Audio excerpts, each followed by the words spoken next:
ओम दुर्गे नमः। शवक्तों को शमंतक शमंतकी। सावित्री देवी यमराज से पूछ रही है, दिव्य लोकों की प्राप्ति कराने वाला पुण्य कर्मों का फल बताइए, उनका वर्णन करो। तो तब यमराज कहते हैं, हे सावित्री, अश्वमेध यज्ञ, राजसूय यज्ञ, भगवती भुवनेश्वरी का यज्ञ सभी यज्ञों से भी श्रेष्ठ कहा गया है। भुवनेश्वरी का अम्मा यज्ञ सब यज्ञों में सर्वश्रेष्ठ है। अश्वमेध यज्ञ हो या राजसूय यज्ञ हो, इन दोनों में सर्वश्रेष्ठ भगवती भुवनेश्वरी का अम्मा यज्ञ है। भगवान विष्णु ने देवी महायज्ञ किया था। ब्रह्मा जी ने भी इस अम्मा यज्ञ को किया था और त्रिपुर दैत्य का वध करने के लिए भगवान शंकर ने भी देवी का महायज्ञ अम्मा यज्ञ किया था। शक्ति यज्ञ संपूर्ण यज्ञों में सर्वश्रेष्ठ है। तीनों लोकों में देवी यज्ञ के समान कोई दूसरा यज्ञ नहीं है। पूर्व काल में दक्ष प्रजापति ने, धर्म ने, कश्यप मुनि ने, शेषनाग ने, मुनि कर्दम ने, मनु के पुत्र प्रीवित ने, सनत कुमार ने, कपिल मुनि ने और ध्रुव ने देवी महायज्ञ किया था। देवी महायज्ञ करने वाला पुरुष हजारों राजसूय यज्ञों का फल निश्चित रूप से प्राप्त कर लेता है। देवी यज्ञ से बढ़कर फल प्रदान करने वाला कोई यज्ञ नहीं है, ऐसा वेदों में कहा गया है। यमराज बोले, हे सावित्री, जिस प्रकार देवताओं में सर्वश्रेष्ठ भगवान विष्णु हैं, विष्णु भक्तों में सर्वश्रेष्ठ नारद जी हैं। शास्त्रों में सर्वश्रेष्ठ वेद हैं, नदियों में सर्वश्रेष्ठ गंगा जी हैं और वृक्षों में तुलसी का वृक्ष सर्वश्रेष्ठ है, नक्षत्रों में चंद्रमा सर्वश्रेष्ठ है, पक्षियों में गरुड़ सर्वश्रेष्ठ है, इंद्रियों में मन सर्वश्रेष्ठ है, वनों में वृंदावन सर्वश्रेष्ठ है, श्रीमान लोगों में श्री सर्वश्रेष्ठ है, पतिव्रताओं में दुर्गा जी सर्वश्रेष्ठ हैं और सौभाग्यवती भगवान श्री कृष्ण की पत्नियों में, भार्याओं में राधा जी सर्वश्रेष्ठ हैं। उसी प्रकार समस्त यज्ञों में देवी का महायज्ञ अम्मा यज्ञ सर्वश्रेष्ठ है। 100 अश्वमेध यज्ञ करने से मनुष्य इंद्र पद प्राप्त कर लेता है और 1000 अश्वमेध यज्ञ करके राजा पृथु ने भगवान विष्णु का पद प्राप्त किया था। संपूर्ण तीर्थों में स्नान, समस्त यज्ञों की दीक्षा, सभी व्रतों, तपों और चारों वेदों के पाठ करने से जो पुण्य प्राप्त होता है, उतना पुण्य भगवती जगदम्बा की सेवा करने से प्राप्त हो जाता है। यम के मुख से भगवती के नाम कीर्तन की महिमा सुनकर सावित्री के नेत्रों में आंसू भर आए और सावित्री का शरीर पुलकित हो गया और सावित्री यमराज से कहने लगी। सावित्री बोली, हे धर्मराज, शक्ति स्वरूपा भगवती जगदम्बा का नाम कीर्तन सबका उद्धार करने वाला है और जन्म मृत्यु नाश करने वाला भी है। आप हमको भगवती भुवनेश्वरी की महिमा का वर्णन कीजिए। यमराज सभी जीवों को उनके कर्मों का फल देने वाले हैं। यमराज पुण्यात्माओं, मनुष्यों के मित्र हैं और पापियों के लिए बहुत ही दुखदायक हैं।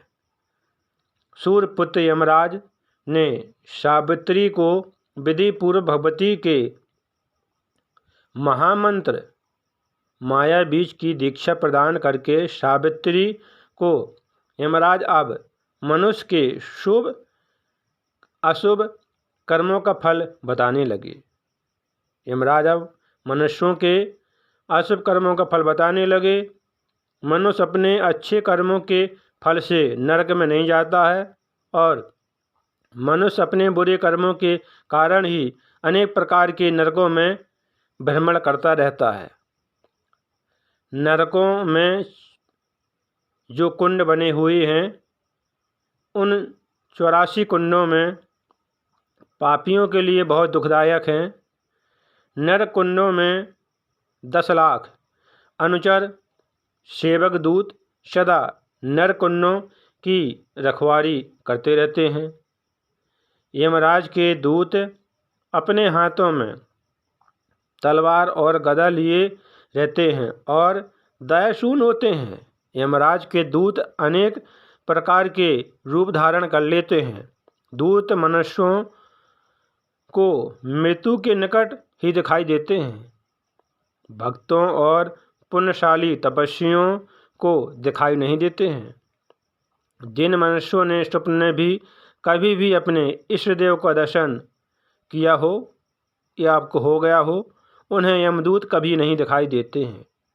जो बलशाली मनुष्य अपने बल के अभिमान में शूर होकर अपने परिवार वालों को और आसपास वालों को मनुष्यों को दुख देते हैं, वह मनुष्य बहीकुंड नामक नरक में जाता है और नरक कुंडों में लाखों वर्षों तक वहाँ पर दुख भोगता रहता है। और भोगने के बाद वह मनुष्य 3 जन्मों तक पशु योनि में जाता है। जो मनुष्य भगवती जगदम्बा की निंदा करते हैं और वेद शास्त्र और पुराणों की निंदा करते हैं और ब्रह्मा विष्णु महेश की निंदा करते रहते हैं, वे सब मनुष्य भयानक नरकुंड में जाते हैं और भयानक नरकुंड में उन कुंडों में दुख भोगते रहते हैं। वह नरक कुंड बहुत दुखदायी होते हैं। मनुष्य नरक कुंडों में युगों तक कष्ट भोगते रहते हैं और मनुष्य नरक कुंडों में युगों तक भोगने के बाद सर्प योनि में जाते हैं। भगवती की निंदा के अपराध का कोई प्रायश्चित नहीं है। माता पिता, गुरु, पत्नी, पुत्र, पुत्री और अनाथ का भरण पोषण जो नहीं करता है, वह मनुष्य गरकुंड विषकुंड नामक नरकुंड में जाता है और वहाँ पर उसी विष का सेवन करता है। पूरे 100 वर्षों तक उसी कुंड में पड़ा रहता है, दुख भोगता रहता है। इसके बाद वह मनुष्य 100 वर्षों तक भूत योनि में जाता है। जो मनुष्य लोभ के वशीभूत होकर अपने भरण पोषण के लिए जीव की हत्या करता है, वह मनुष्य मज्जकुंड नामक नरक में लाखों वर्षों तक वास करता है, दुख भोगता रहता है। और इसके बाद वह मनुष्य 7 जन्मों तक खरगोश और मछली और 3 जन्मों तक सूअर योनि में जाता है और 7 जन्मों तक पक्षी योनि में जाता है। फिर कर्मों के प्रभाव से वह मनुष्य पशु योनि में, मृग योनि में जाता है। कथा को सुनते रहें। कथा बहुत ही सुंदर है। सावित्री देवी यमराज से कर्मों का फल पूछ रही हैं। बहुत ही सुंदर अद्भुत कथा है। कथा को सुनते रहें, काम करते रहें, मैया का नाम जपते रहें। कथा अध्याय भागवत से है। बहुत ही सुंदर कथा है, रोमांचकारी, अद्भुत माँ की लीलाएँ भुवनेश्वरी की, क्योंकि कड़ में शक्ति का वास है। बिना शक्ति के कोई भी अपने कार्य में समर्थ नहीं हो सकता है। समर्थवान तभी हो सकता है जब शक्ति की कृपा होगी और उसके अंदर शक्ति विद्यमान होगी। अस्त्र कुछ भी बगैर शक्ति के नहीं चल सकता है, इसलिए शक्ति सर्वश्रेष्ठ है। शक्ति से ही दुनिया चलती है, दुनिया का संचालन होता है। कथा देवी भागवत से। कथा को सुनते रहें, काम करते रहें, मैया का नाम जपते रहें। शक्तों को क्षमता के